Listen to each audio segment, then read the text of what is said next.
Happy Tree Friends қазақ тіліне аударғанда бақытты орман достары. 1999 жылдардан 2016 жылға дейін шыққан американо канадтық веб-сериал. Осы мультсериалды көргендерің болса, комментке жазып кетіңдер қандай сезім болды көрген кезде. Ал көрмегендерге келсек, мен сендерге қазір бәрін талқылап беретін боламын. Так что жайғасып отырып алыңдар. Және сендерден сұрайтын каналыма тіркеліп, лайк басып кетулеріңді сұраймын. Бұл менің каналым дамуына зор үлес қосады.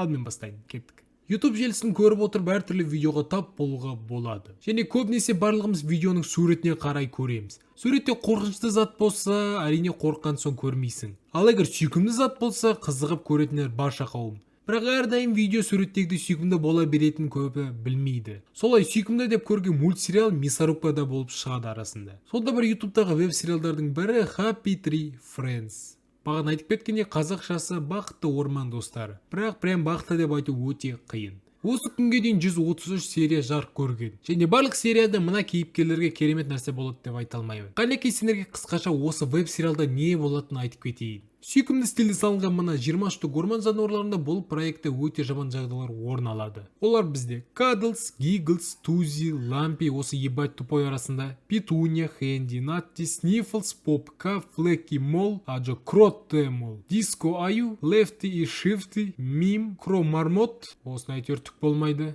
Флиппи, жүрген маньяк, Сплендид, Лемми және де Мистер Пиклс. Осылар не болсын, не болмасын соңында әйтеуір олар өледі. Сюжет жоқ болғандықтан тек бір жағдай алынады. Кейіпкерлер ешкімге мешет етпей сол тірлігін өзімен өзі кайфпен жасап жатады. Бәрі керемет. Ешқандай балдарға көруге болады деп те ойлап қалуға болады, бірақ пиздестің бәрі кейін басталады. Кейіпкерлер өте қатыгез, бір шетінен шынайы амалмен өледі. Тас құлап кетеді, басын ағаш жырып кетеді, цемент жеп қояды, кейін екіге бөлініп кетеді, машина басып кетеді, зұлым күшік шайнап тастайды, не блядь кит құлап кетеді түстеріне. Фуй, короче. Бір шетінен жасаушыларының фантазиясы мол екенін түсінесің. Себебі осындай мультты барлығы қатыгездікпен өлетін мультты 133 сериалы қылып жасау ол жаман емес. Проектте арасында кейіпкерлер де бірін-бірін өлтіреді. Барлығы емес, тек мына жасыл түсті Аю, Флиппи. Ол арнайы жасақ адам болған. Және сол жасақ операциялар кезінде травма алып, соғысқа байланысты зат көрсе, көрген тірі жанды өлтіріп тастайды.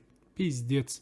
Неге бұнда веб-сериал жасаған мен түсінбедім, бірақ осы проекттің фанаттары аз емес. Және басқа елдерде осы мультикте сәйкес мерчтарда сатылған. Садистар, блядь. Бірақ біразына ұнаса, біразына ұнамайды. Себебі басында айтып кеткенде адам суретіне қарап сүйкімді жануарлардың өмірі туралы мульт қараймын деп, артынан осындай болып кетсе, бір шетінен психикасы көтермеуі де мүмкін. Бір шетінен бұл проект бізге көрінген сүйкімді затқа сене бермеу керек екенін үйретеді. Мысалға балдарына телефонын әйтеуір сүйкімді көрінетін видеоны қойып бере салатын ата-аналар бар. Мүмкін біреу осы мультты байқаусыз қойып беріп, баланың психикасын құртса ше. Егер білмесеңдер, осы мульт YouTube'да ашық доступта бар. Бір қазіргі балалар TikTok қарайды ғой. Көтім ойна осы видеоны жасап отырмын. Ладно, құрсыншы кеттім. Егер видео ұнаса, лайк басып комментарий жазуды ұмытпаңдар. Сау болыңдар.